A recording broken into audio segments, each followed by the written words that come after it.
Fala, galera do Meteoro Brasil. Hoje a gente vai receber um quadro histórico da luta contra a ditadura militar, do Partido Socialismo e Liberdade, um deputado que disse que com o processo e a provável prisão de Jair Messias Bolsonaro e de militares de alta patente, ele disse numa coletiva de imprensa em setembro que é o fim da tutela militar. O deputado Ivan Valente tem uma história que não cabe nem a mim ficar aqui descrevendo brevemente nessa introdução, e ele propõe, por exemplo, a tipificação do crime de ecocídio, segundo informações da Câmara dos Deputados. A gente está em semana de COP30, as próximas semanas a gente deve ter provavelmente o encarceramento de Jair Messias Bolsonaro, e eu tenho muitos assuntos a tratar com ele, mas a gente vai conversar só depois da vinheta. Vamos lá.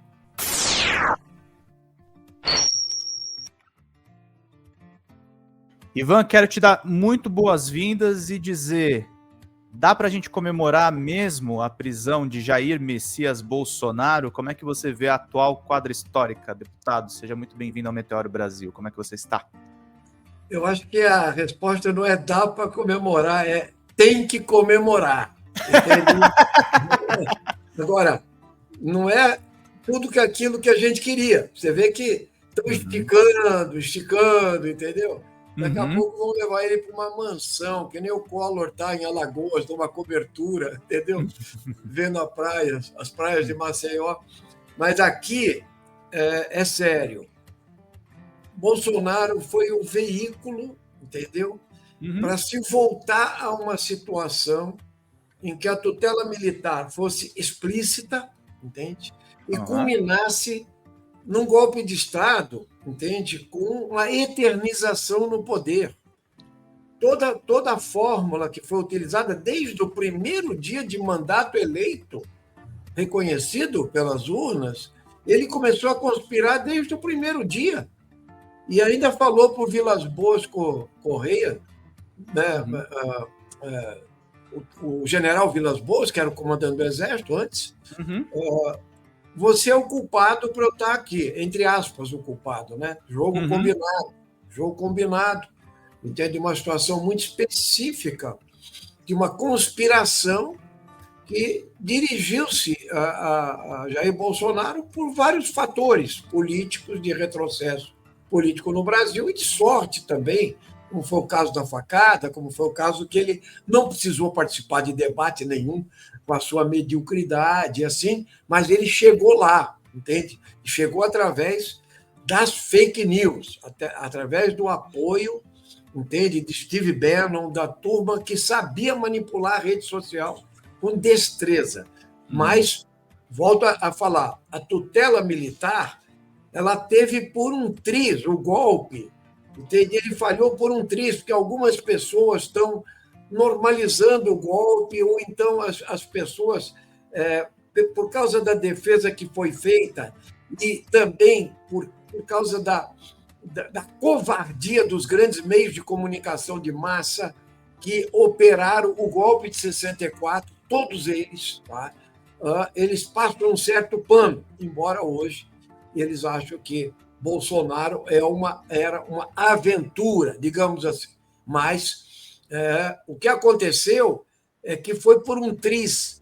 Por que foi por um triz? Porque foi uma decisão de maioria no alto comando. Entende? Eles chegaram quase lá e eles cometeram erros, Pedro, que foram cruciais, entendeu? Como os que resistiram um pouco, não porque eram democratas, porque achavam que ia dar com os burros na água, entende? Que era uma aventura, que não tinha a mesma conjuntura de 64, e etc. Resistiram, como foi o caso do almirante, o comandante da aeronáutica, o Batista Júnior, entende? E o Freire Gomes, do Exército, falaram, não, entendeu? Aqui não dá, entendeu? Não... E aí, eles assim mesmo foram para cima, tentaram formar uma maioria no alto comando, entende? E perderam. Mas o golpe seria atroz, violento, entende? Com morte, operação Punhal Verde e Amarelo era para valer. A nomeação do próprio Cid no pique de Goiás, né, que significava os Kid Pretos, foi o mesmo papel que o general Mourão cumpriu em 64, descendo para o Rio de Janeiro. Era iniciar o golpe com um pessoal muito mais treinado para tomar atitudes imediatas. Deu errado, entendeu? Mas não vamos minimizar. Então, a tutela militar foi ferida, né, entendeu? Ferida de morte, eu acho.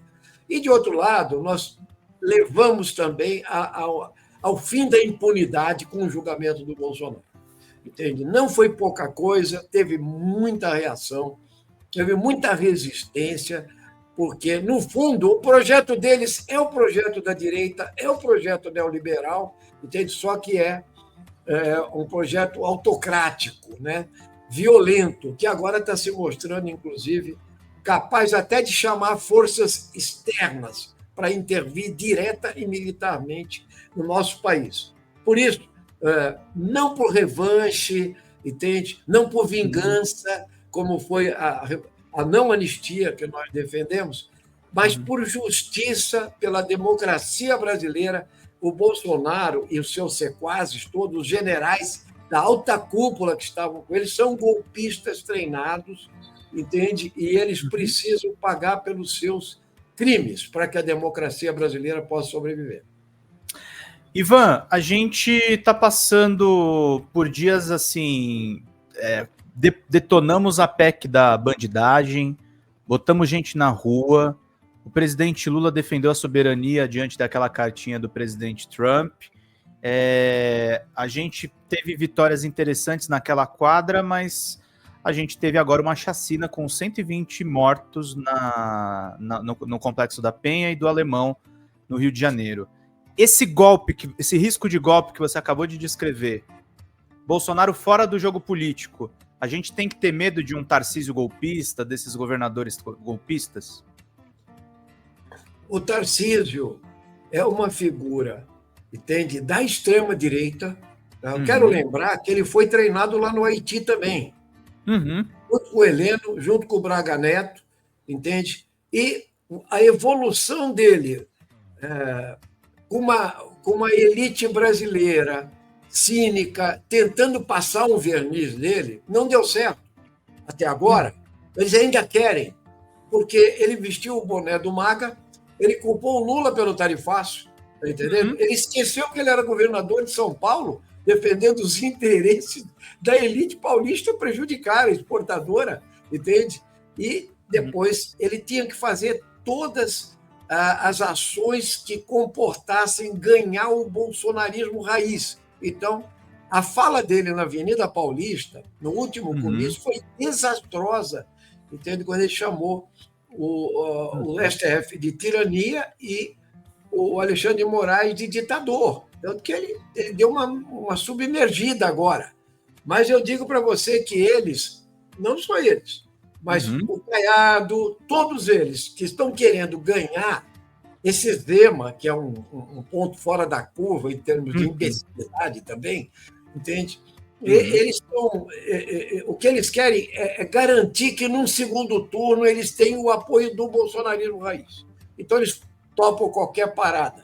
Mas, como o Tarcísio era o mais bem posicionado, vamos chamar assim, né? Mas isso mostra como o Centrão se bolsonarizou e como o bolsonarismo, você não vê pessoas com algum equilíbrio querendo governar o Brasil, mesmo que com um programa de direita ou neoliberal.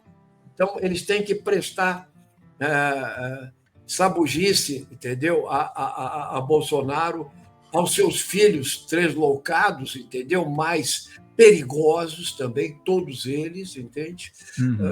Para tentar não permitir que a esquerda tenha uma nova vitória no Brasil. Eles não podem permitir, de fato. Ivan, aí puxando um pouco mais sardinha para o nosso campo político e o posicionamento crítico que o PSOL também tem. Essa COP30, líderes internacionais, mais de 40 países aqui no Brasil. O Lula com um discurso de que ainda dá para reverter o aquecimento global. E ao mesmo tempo em que o governo aprova a exploração da foz do Amazonas. Como é que você vê a situação do governo Lula nessa COP30? Bom, você sabe, Pedro, que eu apresentei o projeto de lei 1725, né? Pedindo a moratória do petróleo, do gás em toda a Amazônia. Tá? Ou seja, que não sejam mais explorado petróleo em área tão simbólica, entendeu? Mesmo considerando que a margem equatorial, e particularmente ali na Foz, é uma reserva importante, como está vendo lá na Guiana e etc. Então, o nosso projeto fala em 17 bacias que seriam canceladas, entende? Porque a transição, entende? Só para esse poço que foi autorizado agora pelo IBAMA, entende? Só para tirar petróleo com rendimento para valer, é possível que a gente esteja já daqui 10 anos, em 35. Tá? Então, na verdade, você já está descumprindo todas as metas do Acordo de Paris e que agora devia se manter os compromissos com Paris, que é 1,5 grau, entende? Então, eu divirjo da visão de que a gente tem que explorar petróleo de qualquer forma, não. O Brasil devia ser campeão mundial de defesa do meio ambiente. O Lula vem cumprindo esse papel. Ele foi em todas as COPs, as últimas também, em Sharm el-Sheikh, em Dubai, entende? A última em Baku, e etc. E a COP de Belém tem uma imensa simbologia, porque ela é no coração da Amazônia. Então, eu até achei que ele em algum momento, ele partiu para a ideia, e tem gente no Ministério, sim, entende? Como Alexandre Silveira e essa turma, que só pensa na grana, entendeu? É como que nós vamos, mesmo com o álibi de fazer a transição energética. É claro que a discussão é complexa, não é simples de fazer e tal, mas a grande diferença é o seguinte: você tem que fazer escolhas. Tanto que o Lula abriu a COP agora, dizendo o seguinte: nós temos que baixar, entendeu, o uso do petróleo e o gás, porque a razão principal são os gases de efeito estufa, vêm da exploração do petróleo, entendeu? Outros gases, metano também e tal, mas a lógica é essa, tanto que ele teve que fazer uma média entre a fala anterior dele e esta fala. Por quê? Porque ele está presidindo a COP, e ali você está exigindo compromissos, você está querendo fazer um fundo de florestas tropicais forever, né? Como se diz lá na sigla em inglês, entende? Para sempre. Então, você tem que falar, precisa de investimento e você tem que captar, porque não adianta só ficar pedindo. Eu concordo com a tese até dos diplomatas brasileiros, se você continuar falando, pô, vocês nos mataram no passado, entende? Portugal acabou com o pau-brasil agora, e deu uma contribuição de 6 milhões de reais, entendeu?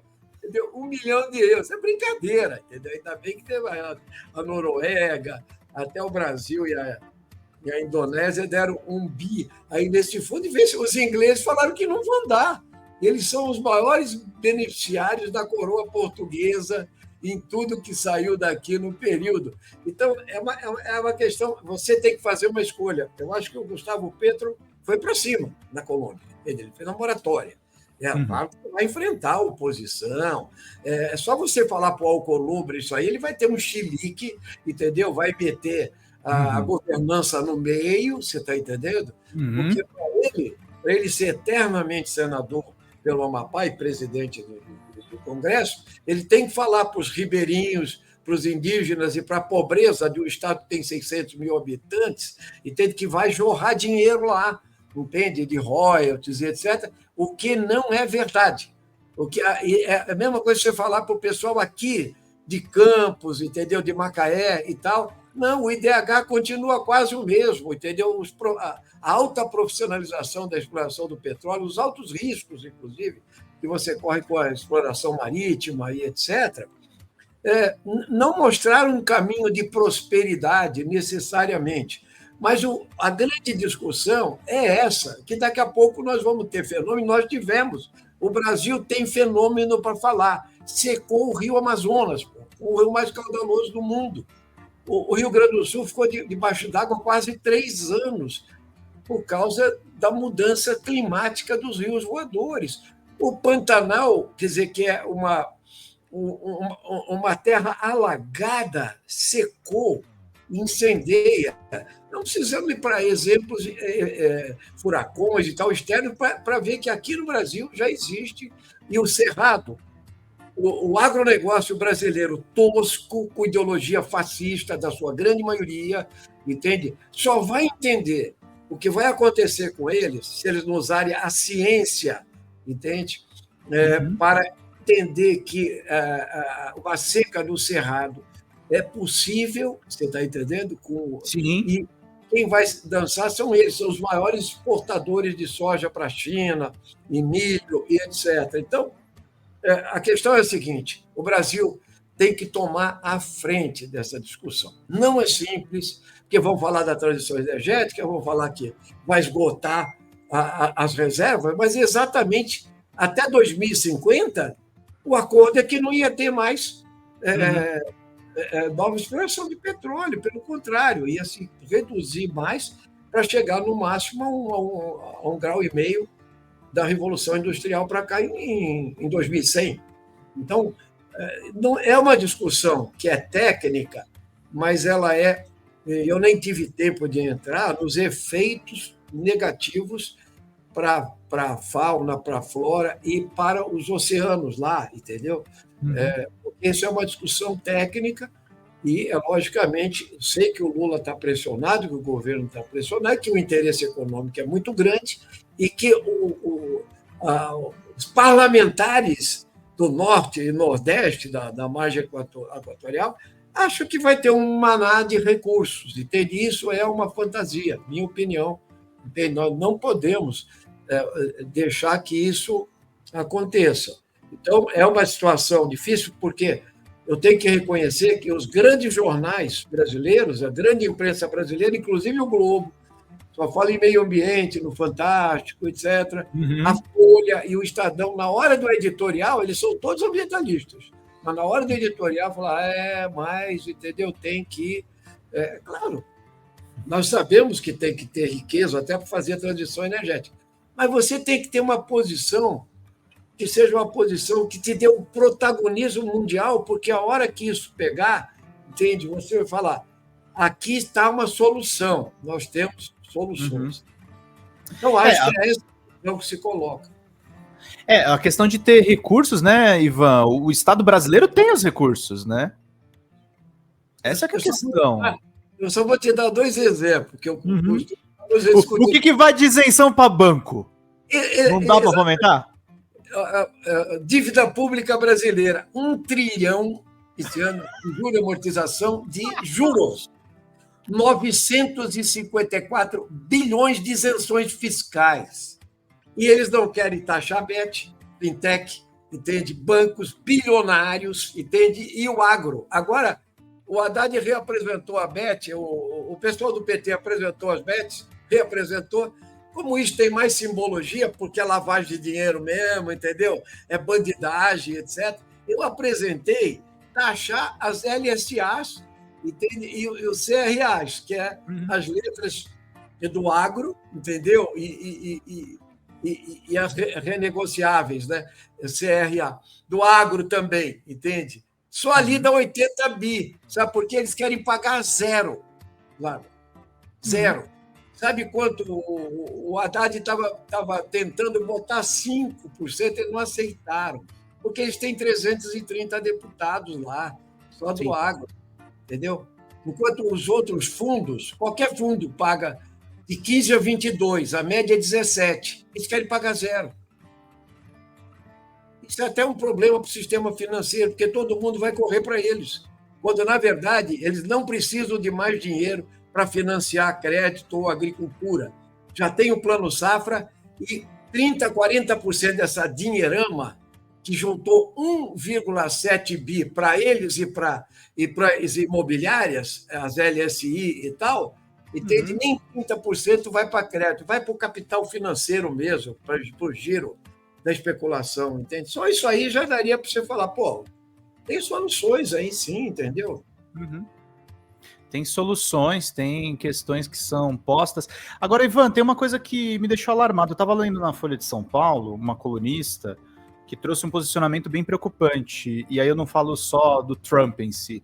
A gente teve a aproximação desses donos de Big Techs com o governo americano, e agora o Bill Gates está vindo com um papo na COP de que o mundo aquecer não é um problema, que a gente consegue se adaptar.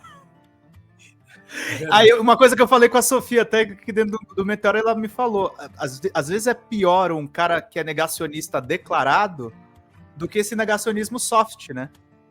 Inclusive, ele fez uma transição mesmo. Ele era mais progressista e agora ele está indo para o trumpismo meio absoluto, com um discurso minimista. Ou seja, assim, não é isso tudo que se fala, você está entendendo? Que vai explodir em termos de consequências da crise climática. Até eu li essa matéria, inclusive, ontem ou hoje, nos jornais. É numa colunista, acho que a Laura Greenhalgh, ela fez uma Laura apanhada. Greenhalgh escreveu, foi na Folha de hoje, inclusive, Foi na Folha de hoje. Isso. Então, você veja. E casa bem com aquela coisa, né? Investimentos em data center de inteligência artificial, os interesses do cara, claro. Óbvio que ele vai falar que não é problema aquecer. Vai precisar de muita energia, certo? Certo. Inteligência artificial vai ser uma queima brutal de energia. Para um troço que não funciona nem direito. A transição energética não está completa, precisa de petróleo ainda. Então, que se dane os efeitos colaterais do efeito estufa, desde que eu alimente a minha inteligência artificial aqui. Entende? Toda alta tecnologia que é dominada por um oligopólio pequeno, você entende? Imagina se você explicar para o cidadão comum o que vai de água para você ter uma informação de IA do chat GPT, entende? Uma barbaridade. As pessoas, que legal o chat GPT, não sabe o que está precisando atrás para ele ter aquela informaçãozinha, às vezes errada, entendeu? Exato. Mas é uma questão muito complicada, né, Ivan? E eu acho que a gente vai enfrentar... Eu volto para a questão lá que eu falei do Tarcísio. O problema não é só o Bolsonaro, né? A extrema-direita está aí e eles vão ter novos candidatos, novos nomes, né? Sem dúvida, Pedro. Esse é um problema muito grave. É o problema da própria renovação do Congresso, a transmutação que houve com o bolsonarismo. Eu costumo falar lá, como eu sou parlamentar de vários mandatos, primeiro nós tivemos uma coisa que parece superficial, quer dizer o seguinte, nós saímos de uma certa civilidade, entre aspas, o capitalismo não tem nada de civilidade, entendeu? Sim. Mas o trato, entendeu? Um trato bruto, fascista, sem diálogo, com mentiras, entende? Então, se você assiste uma sessão da TV Câmara, como nós tivemos 2 dias seguidos agora... É uma baixaria. Não, é uma baixaria e é uma mentira só, entendeu? É uma coisa assim que se você for falar da COP lá, vou te dar um exemplo que aconteceu essa semana, podia até dar 10, mas não dei tempo para isso. Estava se discutindo um projeto de contra o tráfico de animais e maus tratos e etc. E tal. Era contra traficantes mesmo. E os caras estavam votando contra, veja, sabe por quê? Ele deu o seguinte exemplo, dos trogloditas lá. Ele falou o seguinte, os maiores agressores do meio ambiente são os próprios indígenas, entende? Que atacam as aves migratórias e tal, para fazer cocar. Olha só, olha que resposta, gente. Sim. Como é que você pode... Os povos ancestrais, seus costumes, é que são os agressores do meio ambiente. Né? Quando você... É um negócio assim, tão tosco que você fica perguntando, 40% da nossa população parece que sofreu uma lobotomia pelas redes sociais. Entende? E vai dar trabalho você tirar, fazer o esgotamento sanitário disso aí, como se diz. Entende? Vocês levam o bolsonarismo para o bueiro de volta. Mas você tem que respeitar, porque teve voto, etc. A agressividade, o não diálogo, o não uso de argumentos, entendeu? Que sejam minimamente racionais, vai mostrar o seguinte: o Bolsonaro queria se eternizar no poder, entende? Não exercendo o poder. Ele começou através das emendas. Ele vendeu por lira, falou: orçamento é com vocês do Centrão. Eu só quero que vocês me perpetuem. E foi isso que aconteceu. Eles foram com o Bolsonaro até o fim, só não pularam na cova. Ou seja, essa é a definição. Chegaram na beira do precipício, né? Aí o Bolsonaro caiu e eles ficaram lá em cima. Em cima. Eles levam o caixão até lá, mas aí ele falou, vou pular na copa. Eu não, peraí, vamos voltar atrás. Aí o Lira, né? Sambando, entendeu? Fazendo relatório de imposto de renda 8 meses depois, entendeu? E capitalizando com outdoor em Alagoas agora. Capitalizando com outdoor lá em Alagoas. Então, o que acontece é o seguinte, houve uma direitização, uma bolsonarização, e você viu, por exemplo, quem era o Nunes? Entendeu? O Nunes, sucessor do Bruno Covas, que era um vereadorzinho lá do fundão, na periferia, virou prefeito, governou 4 anos, 10 partidos foram lá apoiá-lo, entendeu? Com 70% do tempo de televisão, um gigantesco aparato, entende? Para eles usufruírem disso aí e terem poder. Muitos dos quais estão no governo do Lula, MDB, PSD, entendeu? Própria União Brasil, PP. Então, mas aqui, eles falam, aqui não tem vez, vai ser a mesma coisa com o Tarcísio, entende? Você vai fazer a campanha com o bloco que sempre andou, que era ex-Frente Popular, ou Frente Brasil Popular, que está muito piorada, com um PSD e um PDT aí que ninguém sabe exatamente o que querem. Então o que está acontecendo? Houve uma direitização no lado institucional, e você tem que pensar que o próximo presidente, tomara que seja o Lula mesmo, eu acho que vai ser, entende? Ele vai ter que lidar com 400 caras contra, entendeu? Se hoje tem 370, pode ser 400, porque as emendas parlamentares, a falta de transparência, o desrespeito à Constituição e as emendas PIX retornam através do prefeito, que ele beneficia, que devolve e aumenta a corrupção e etc. Então, nós estamos vivendo esse dilema. É por isso que a rua que resolve. Por isso, Pedro, eu vou dizer, o fato mais importante do último tempo foi aquele ato da Paulista em relação à PEC da bandidagem. A gente tinha que repetir aquilo mais vezes, né, Ivan? Temos que pegar gosto pela rua, né? Exatamente. Aquilo lá multiplicou por 3 o público cativo e trouxe nos olhos uma indignação que eu não via há muito tempo. Eu tinha uma obrigação de ir, entendeu? Quem era de esquerda, a resistência ao Bolsonaro, mas ali surgiu uma indignação, surgiu juventude, mulheres, entendeu? Então, você tem que pensar o seguinte, nós temos que saber dominar a rede, entende? Mas o algoritmo é deles, de qualquer jeito, cuidado com as ilusões. Eu vou dominar o algoritmo. Não, é das big techs, entendeu? Cuidado, mas tem que usar as redes, não tem muito jeito, não pode fugir. E outra coisa é voltar a tentar sensibilizar, entende, o povo brasileiro para o desastre que o Bolsonaro, o genocídio que ele fez, e nós voltamos então ao começo da nossa conversa. O que você acha? Ele deve comemorar?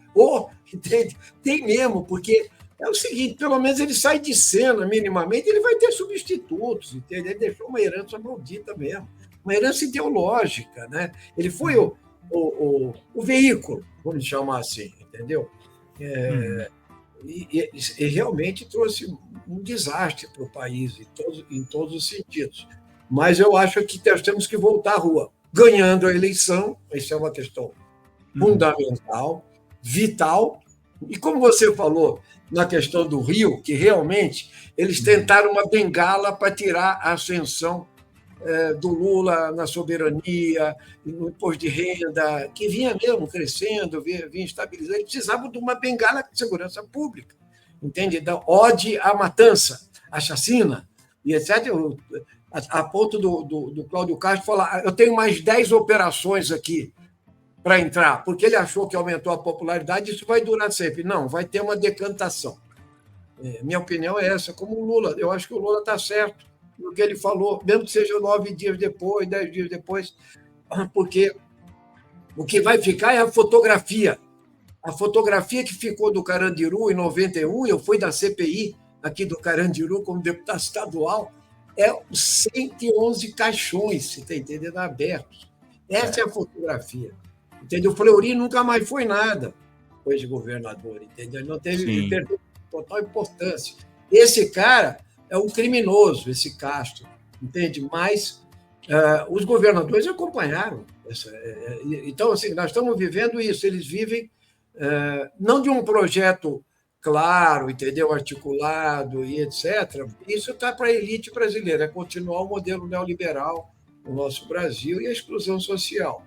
Agora, o Lula ganhar é fundamental e depois eu acho que a gente tem que acelerar um programa que entra em enfrentamentos, particularmente na luta contra a desigualdade social e acusando a luta, sim, de pobres contra ricos, do andar de baixo com o andar de cima. Isso tem nome, chama luta de classe.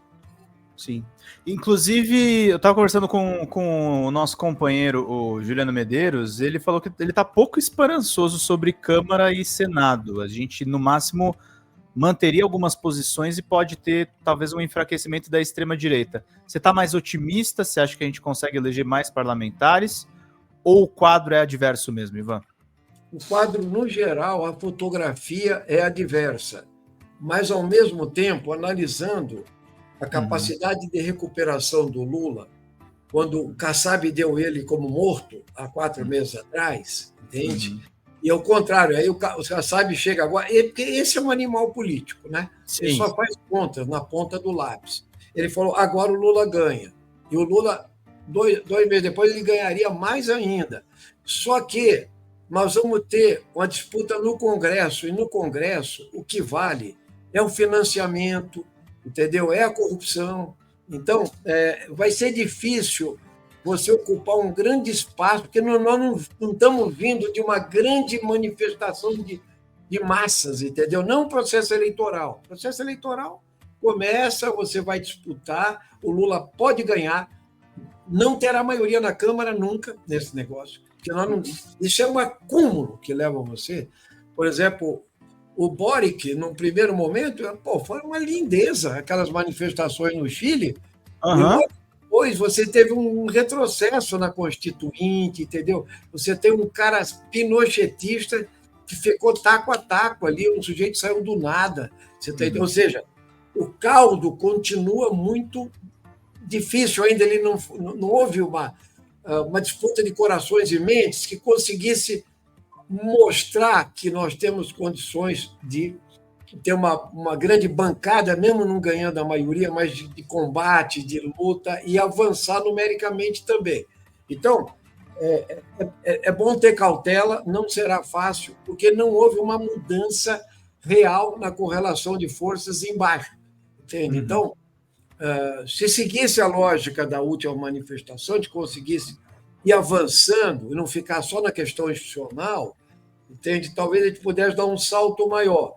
Eu não quero fazer um prognóstico pessimista, mas também não posso fazer um prognóstico otimista, porque não tem os fatores do otimismo. Pode até acontecer de vir, está entendendo? Que a direita não tem discurso, o trumpismo naufraga, entendeu? Que hoje é um sustentáculo deles também. Então, vários fatores podem aparecer que dêem uma melhorada para a gente ter um quadro mais propício de não só eleger a presidência, que já será um grande ganho, mas também você ter uma sustentação de massa nas redes e no parlamento. Tá? Essa seria a visão mais otimista. Melhorar essa correlação. Melhorar essa correlação de forças. Ivan, não está fácil, não. Não está fácil. É uma tentativa que a gente tem que fazer, né, Ivan? Mesmo porque essa é a força deles. Eles conseguem se fortalecer mesmo com o Lula sendo presidente pela 4ª vez, mesmo com o Bolsonaro encarcerado, mesmo com um substituto não à altura da liderança de extrema-direita que eles tiveram nos últimos anos. Ivan, chegando na última pergunta, teve alguma coisa que eu não perguntei que você gostaria de acrescentar? Não, eu acho que você vai ter eventos aí pela frente, tá? Que seriam muito bom que a gente conseguisse votar no Congresso Nacional. Tá? E todo mundo perguntando, mas qual vai ser o desdobramento da COP? Tá? Então, a COP talvez pudesse ser mais um elemento de alavancagem da esquerda, entendeu? Das boas propostas, do protagonismo mundial e tal. Mas a gente está vendo que não está fácil, entendeu? Apesar do esforço brasileiro, e particularmente da diplomacia brasileira, que é muito competente nesse aspecto. Não aquele louco lá que foi Uhum. como é que ele chamava aquele maluco? Ernesto Araújo. Né? Ernesto Araújo, pior ministro. Mas eu acho que o Brasil vem cumprindo esse papel, mas mesmo com toda a simbologia da Amazônia, é difícil que você consiga tirar daí dividendos, entendeu? Que passem a cópia. Ela vai estar no foco, 10 dias aí, entendeu? E tal, mas as metas, aquilo tudo que seria financiamento, as grandes questões que dão vazão, entendeu? A ciência ganhar a batalha, eu não acredito muito, porque a guerra da Ucrânia interfere, o trumpismo interfere, entende? E essa disputa mundial de mercados também, inclusive essa questão do tarifaço, isso tudo. O próprio genocídio na faixa de Gaza, né, Ivan? E a guerra em Gaza, que foi um genocídio, na verdade, foi um holocausto palestino. Eu uso esse termo. Coitado, né? Sim, entendeu? E praticado pelo Estado terrorista de Israel, entendeu? Com o silêncio das potências ocidentais e o apoio explícito dos Estados Unidos, em todos os sentidos, armamento, financiamento e etc. Assim mesmo, Gaza chamou a atenção do mundo, mesmo vendo aquelas cenas, ou seja, o massacre nunca foi tão televisionado. Nunca foi. Nunca foi. A guerra do Vietnã, a gente seguia dia a dia aqui, entendeu? A Segunda Guerra Mundial, os campos de concentração apareceram depois da guerra. Entende? Aqui não, aqui você presenciou os bombardeios, entende? A crueldade, inclusive, foi praticada contra o povo palestino. Mas, juntando todo esse quadro, o que eu queria dizer é o seguinte: no mínimo, você tinha que ter uma agenda positiva aqui embaixo. Tá? E essa agenda positiva, eu acho que passaria por você ter condições, tá? Criar condições, que é isso que a elite não quer. Ela quer asfixiar o governo do ponto de vista arrecadatório, mesmo que você justifique com tudo. Pô, fintech não pagar, o PCC foi pego aí na Faria Lima, com 50 fintechs, entendeu? As bets estão corrompendo as crianças, é lavagem de dinheiro.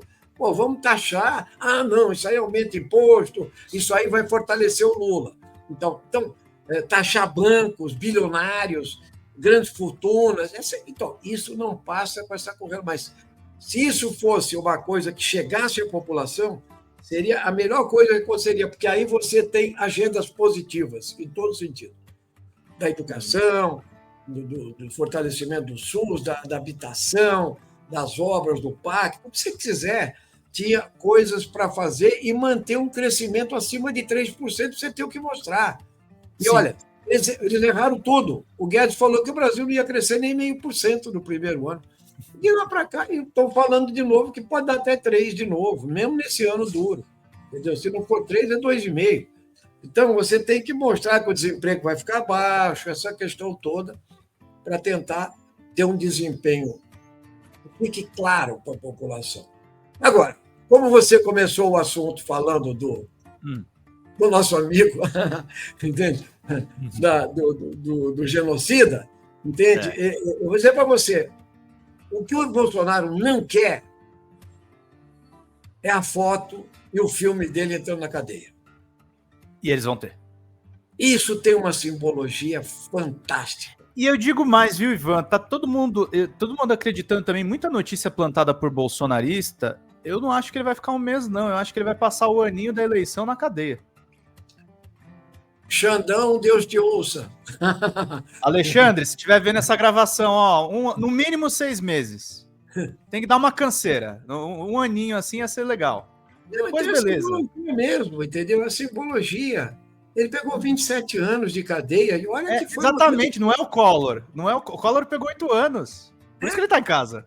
Exatamente, entende? Ele pegou 27 porque os juízes foram relativamente ponderados ali, porque ele podia pegar 43 anos de cadeia. Entende? O Bolsonaro foi a figura-chave disso tudo, a amálgama do golpe de Estado em pleno século XXI, entendeu? Quer dizer, esse cara é nocivo entende? Em todos os sentidos, ao povo brasileiro, ao Brasil soberano e democrático. Então, isso tem uma simbologia. Eu acho que vai ter uma simbologia importante, como eu te falei, não por revanche nem por vingança, mas por justiça, entende? Então, eles não acreditavam que instituições funcionavam, certo? E vão funcionar, minha opinião. Eles não têm bala na agulha para um novo golpe de Estado. Eles queimaram a bala na agulha, entende? Não deu certo. Então, fechando, eu acho que a primeira coisa é saber o que nós ganhamos com isso, aquilo que eu falei no começo, tutela militar, fim da impunidade, e falar para essa juventude que teve 21 anos de ditadura aqui, entende? E isso é o que eles mais querem, esquecer essa fase. Já se vão 60 anos do regime militar, lá atrás, onde começou, entendeu? Porque eles querem que se esqueça isso. Mas eu acho que a gravidade do que nós vivemos, como eu disse, foi por um triz. Foi por um triz. Ivan, espero que essa seja a primeira de muitas conversas que a gente tem aqui no Meteoro Brasil. Te agradecer muito a presença. Bom trabalho e bom descanso também, deputado. Se cuida. Até mais. Obrigado, Pedro. Abraço a todos aí, internautas do Meteoro. Um grande prazer estar aqui com você. Um abração, Ivan. Até mais. Tchau, tchau. Ivan Valente, gente, aqui no Meteoro Brasil, no Meteoro Repórter. Agradecer muitíssimo a presença de vocês. Vamos de vinheta final.